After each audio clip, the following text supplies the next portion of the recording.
Hello everyone, আসসালামু আলাইকুম। আমি একেবি হৃদয় স্বাগতম জানাচ্ছি নতুন আরেকটি ভিডিওতে। So let's get start. আজকে আমরা দেখব অটো কারেক্ট অপশন। কিবোর্ডে বাংলা লিখতে গেলে কোনো পরিবর্তন দেখা দিলে এই সমস্যা থেকে উত্তরণের উপায় আজকে আমরা জানব। যেমন আমরা যদি অনেক সময় আমাদের লিখি, আমাদের লিখতে গিয়ে দেখা যায় আমাদেও হয়ে যায়, অর্থাৎ রটা ও হয়ে যায়। সেক্ষেত্রে আমরা এই সমস্যা থেকে কিভাবে এই সমস্যার সমাধান করতে পারি সেটাই আজকে আমরা দেখব। যেমন আমি আপনাদেরকে দেখাচ্ছি, এখানে আমি বাংলা লিখবো। প্রথমে আমাদের ফন্ট চেঞ্জ করতে হবে। আমরা এখানে দেখি SUT, তাহলে SutonnyMJ চলে এসেছে। আসার পরে আমরা এখানে কিবোর্ড থেকে কিবোর্ড চেঞ্জ করি, কন্ট্রোল বাংলাদেশের বি দিয়ে। এরপর আমরা লিখি আমাদের। লেখার পর আমরা স্পেস দিচ্ছি, কিন্তু এখন এটা কি হয়ে যাচ্ছে?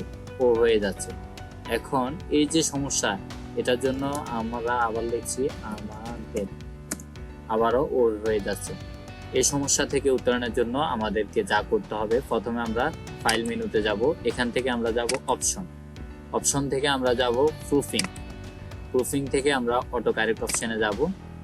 এখানে যাওয়ার পর আমরা যে উপরে দেখছি show auto correct option button, কেমন?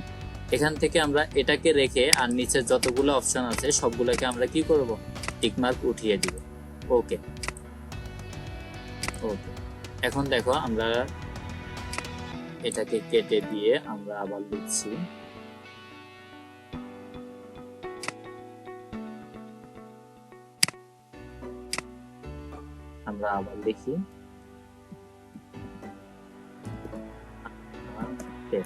এখন দেখো, এখন আমাদের আর ওই সমস্যাটা হচ্ছে না।